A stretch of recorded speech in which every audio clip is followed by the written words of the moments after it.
Los idolatrábamos. Sus rostros iluminaban las pantallas gigantes y su fuego latino conquistó Hollywood en su época dorada. Parecían invencibles. Pero cuando las cámaras se apagaban, la realidad golpeaba sin piedad. Pobreza, escándalos, adicciones, suicidios y muertes trágicas. Algunos regresaron triunfantes a casa. Otros no. Hollywood los usó, los explotó. Pero también las decisiones personales aceleraron su caída. Cuando Lupe Vélez irrumpió en Hollywood en los años 20 y 30, no llegó caminando. Llegó como un torbellino de fuego mexicano. Nacida María Guadalupe Vélez de Villalobos en San Luis Potosí, se convirtió en la Mexican Spitfire. Imagínate a una mujer de ojos ardientes y temperamento volcánico exigiendo protagonismo en una época donde las latinas solo aparecían como sirvientas o vampiras de segunda. En películas como The Gaucho con Douglas Fairbanks o la serie de comedias con Leon Errol, bailaba, gritaba, seducía y hacía reír a millones. Su acento no era un problema, era un arma. Su cuerpo era puro espectáculo. Pero detrás de las premieres y los flashes, la presión era brutal. La obligaban a teñirse el pelo, a adelgazar, a fingir que su español era solo encanto exótico. Vivió un matrimonio tormentoso con Johnny Weissmuller, lleno de peleas públicas que salían en todos los tabloides. Gastaba sin control en joyas y fiestas para tapar la inseguridad de sentirse demasiado latina en un mundo que la castigaba por ello. En 1944, a los 36 años y embarazada de un hombre casado, el escándalo la destruyó. La industria le dio la espalda. Esa noche del 13 de diciembre tomó barbitúricos, escribió una nota desgarradora y murió sola en su mansión de Beverly Hills.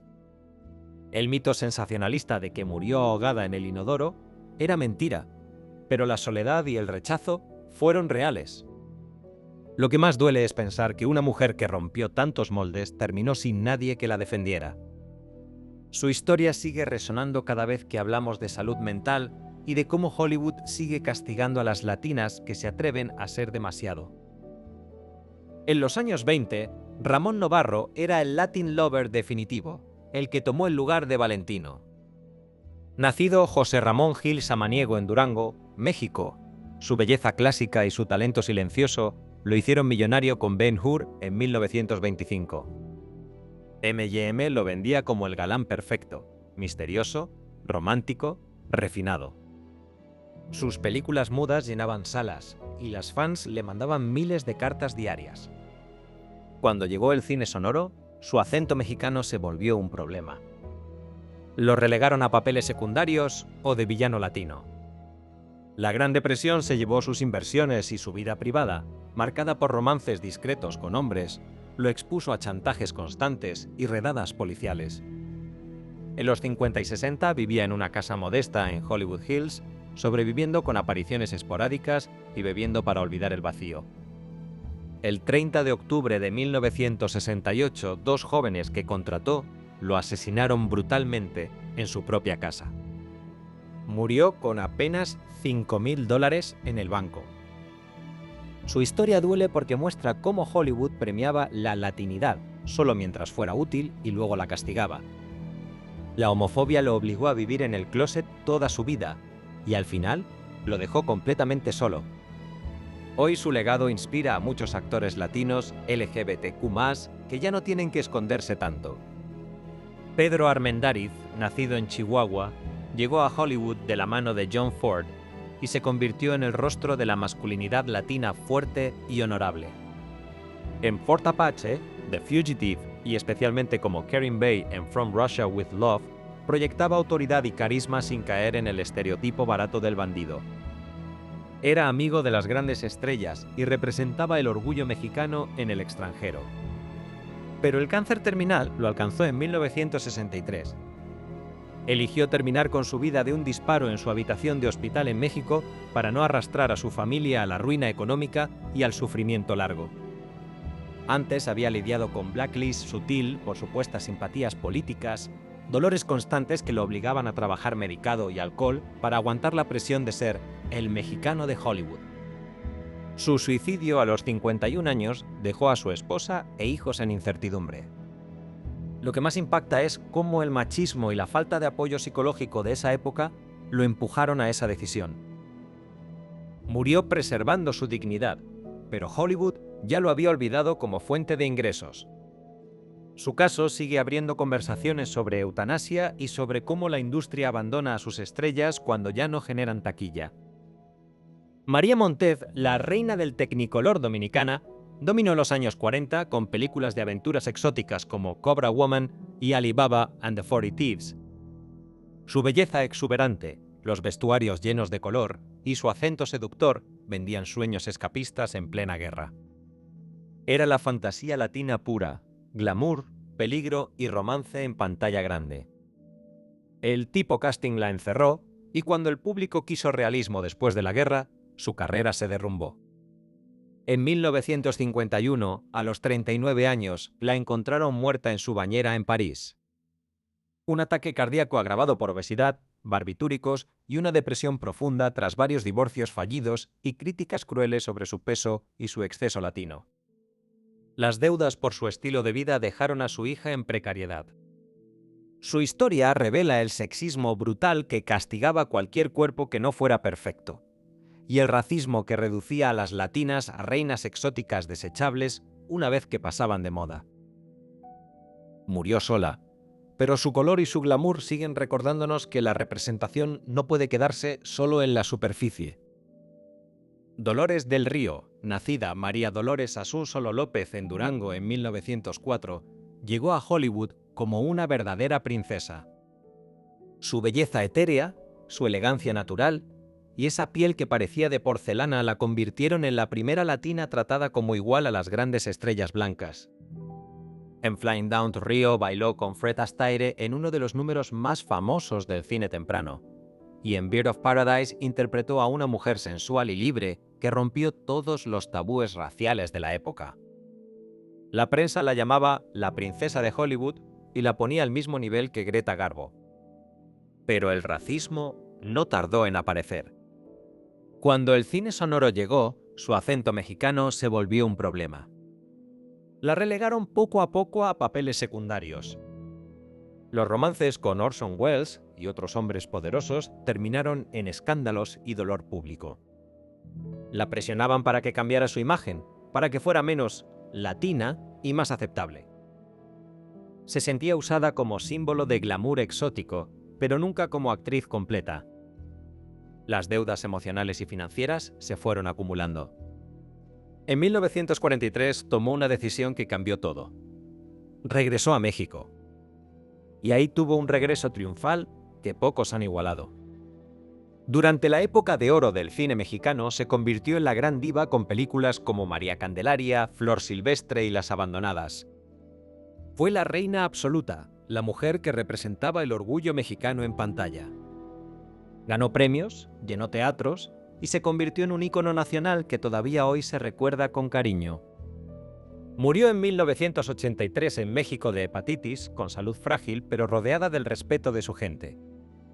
En Estados Unidos quedó en un olvido relativo, como si Hollywood nunca hubiera sabido qué hacer con una latina que se negó a quedarse en el molde que le habían impuesto.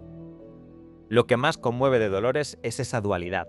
Hollywood la elevó y luego la dejó de lado, pero México la recibió como una reina y le dio la carrera que merecía. Sus divorcios, la sensación de traición y las deudas emocionales la marcaron hasta el final, pero nunca perdió la dignidad.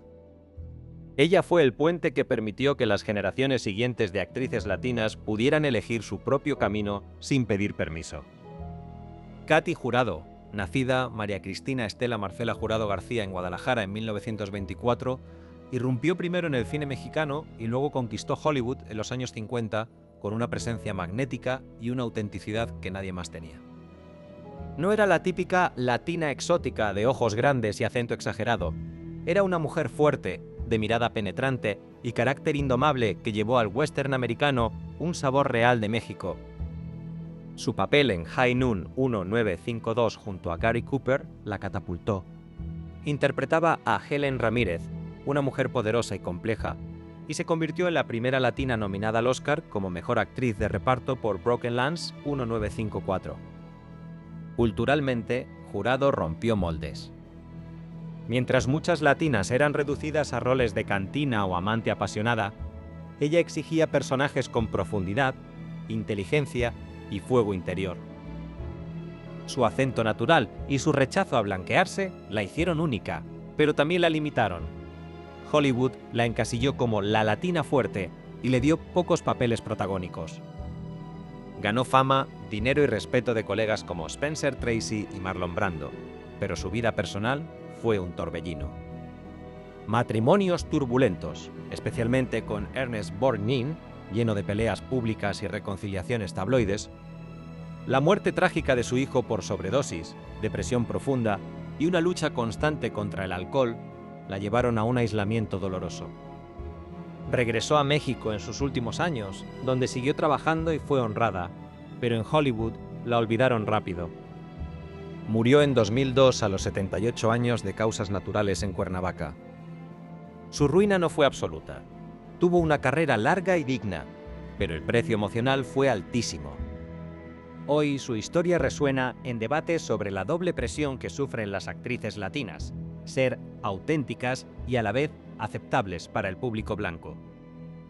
Katy no solo actuó, demostró que una latina podía ser poderosa sin pedir permiso. Margarita Carmen Cansino nació en Brooklyn en 1918, hija de un bailarín español y una madre de origen irlandés-americano. Su padre la explotó desde niña en espectáculos de baile y la llevó a Hollywood a los 16 años. Para convertirla en estrella, la obligaron a teñirse el pelo de rojo, a someterse a cirugías estéticas dolorosas y a cambiar su nombre a Rita Hayworth. Se convirtió en el máximo símbolo sexual de los 40 con Hilda 1946, la mujer que todos los hombres deseaban y ninguna mujer quería ser. Su ascenso fue meteórico, contratos millonarios, portadas constantes y matrimonios de alto perfil. Orson Welles, el príncipe Ali Khan. Pero detrás del glamour estaba la explotación sistemática. El estudio controlaba su imagen, su padre, su dinero y sus maridos su estabilidad emocional. El alcoholismo se apoderó de ella temprano, agravado por el estrés de mantener la perfección física y el miedo a envejecer en una industria que descartaba a las mujeres después de los 30. En los 70 le diagnosticaron Alzheimer precoz y pasó sus últimos años en pobreza relativa, custodiada por su hija Yasmine, mientras Hollywood la olvidaba por completo. Murió en 1987. Su caso es especialmente doloroso porque combina explotación familiar, presión de género y enfermedad. No fue solo latina descartada, fue una mujer usada por todos los que la rodeaban. Hoy su historia forma parte del Asmadú retroactivo y de las conversaciones sobre cómo Hollywood destruyó a sus diosas. Rita conquistó el mundo con su sonrisa y terminó sola, sin recordar quién había sido. Gilbert Roland, nacido Luis Antonio Dámaso de Alonso en Ciudad Juárez, México, en 1905, llegó a Hollywood como extra y se convirtió en uno de los galanes latinos más duraderos de la época dorada. Con su bigote elegante y su mirada romántica, protagonizó películas como The Seahawk 1940 y trabajó sin parar durante más de 7 décadas. Era el Latin lover refinado que Hollywood necesitaba, misterioso, caballeroso y exótico sin resultar amenazante. Su carrera fue larga y exitosa, pero nunca llegó al nivel de superestrella porque el sistema lo encasilló en roles secundarios o de amigo latino. Múltiples divorcios, hijos a los que no pudo ver mucho y una administración financiera descuidada lo dejaron en precariedad económica en la vejez. En sus últimos años luchó contra el cáncer y vivió con dignidad, pero con limitaciones. Murió en 1994 a los 88 años.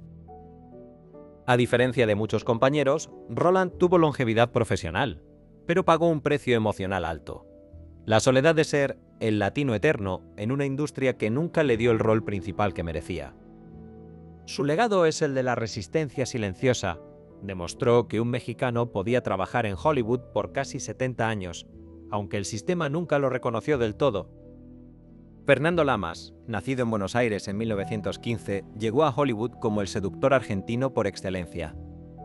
Con su acento marcado y su físico imponente, protagonizó musicales y comedias románticas como The Merry Widow 1952 y Dangerous When Wet. Era el galán latino clásico, elegante, apasionado y ligeramente peligroso.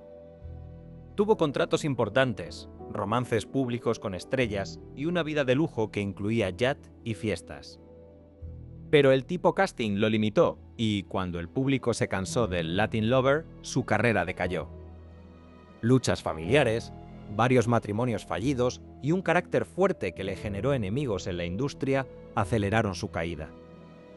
Le diagnosticaron cáncer pancreático y murió en 1982 a los 67 años, dejando asuntos personales sin resolver y una sensación de que Hollywood lo había usado solo mientras fue joven y guapo.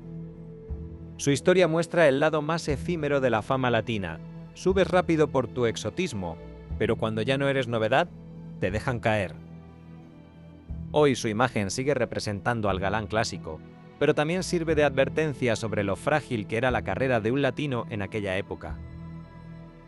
Arturo de Córdoba, nacido en Mérida, Yucatán en 1908, fue uno de los actores mexicanos que más éxito tuvo tanto en Hollywood como en el cine mexicano. En los 40 y 50 protagonizó melodramas hollywoodenses y películas como For Whom the Bell Tolls 1943. Su voz grave y su presencia dramática lo convirtieron en un ídolo de dos industrias. Sin embargo, la depresión crónica, el alcoholismo y problemas financieros lo fueron consumiendo poco a poco. Regresó a México, donde siguió trabajando, pero nunca recuperó el brillo de sus años dorados. Murió en 1973 con un legado opacado por tragedias personales y una sensación de que Hollywood lo había usado solo mientras le convenía. Su caída ilustra cómo incluso los que lograron cruzar entre dos industrias terminaban pagando un precio alto: la presión de mantener dos carreras, la inseguridad cultural y los demonios internos que la fama no cura.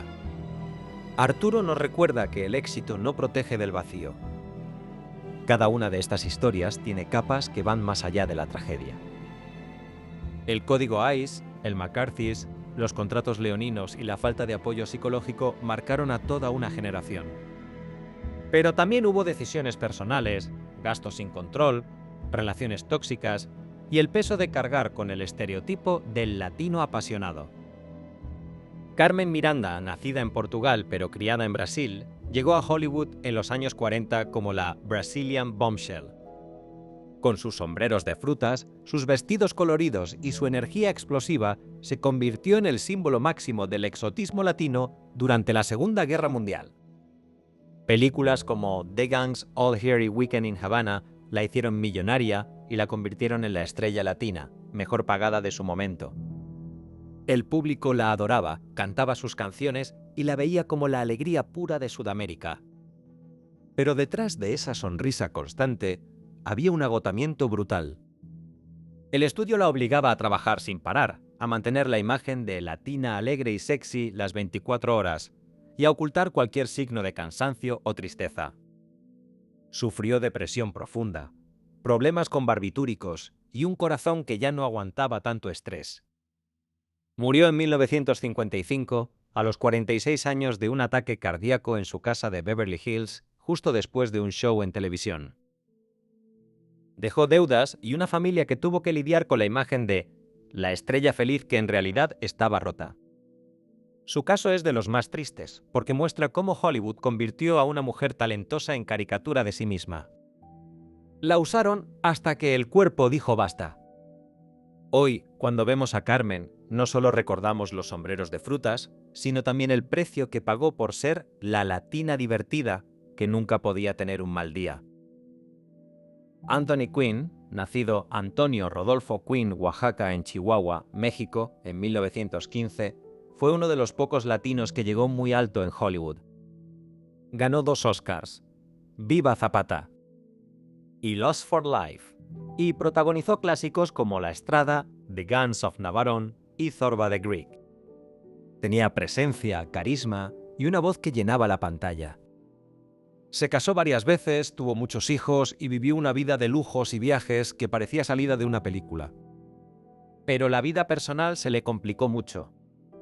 8 matrimonios, relaciones complicadas, hijos que no siempre pudo estar presente y problemas con el alcohol y el dinero en los últimos años lo fueron desgastando.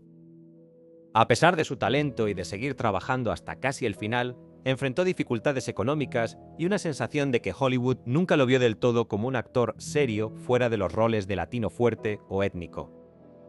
Murió en 2001 a los 86 años, después de una larga carrera, pero con una vida personal marcada por altibajos y arrepentimientos. Su historia es diferente a la de muchos de la lista porque tuvo éxito hasta el final, pero igual muestra el costo de cargar con la etiqueta de latino en una industria que te ponía en una caja.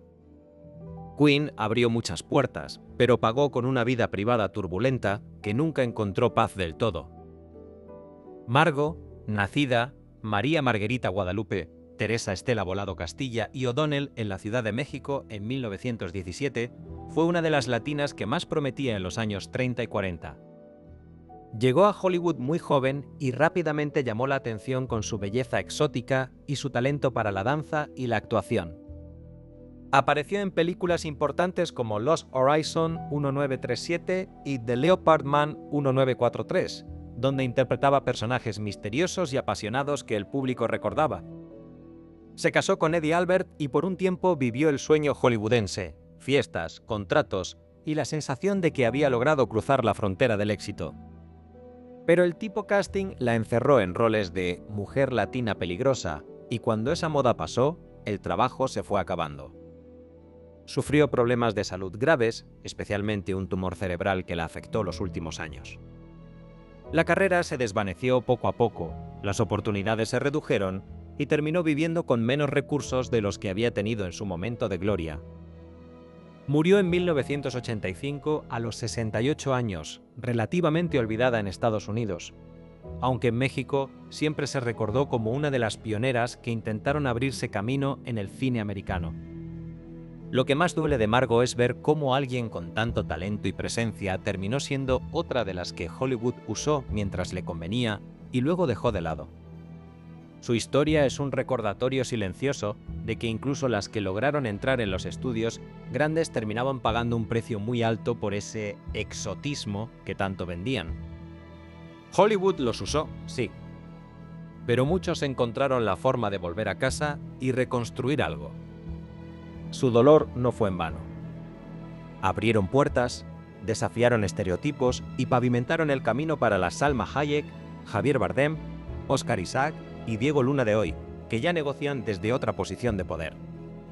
La fantasía se acaba aquí, pero el legado sigue iluminando.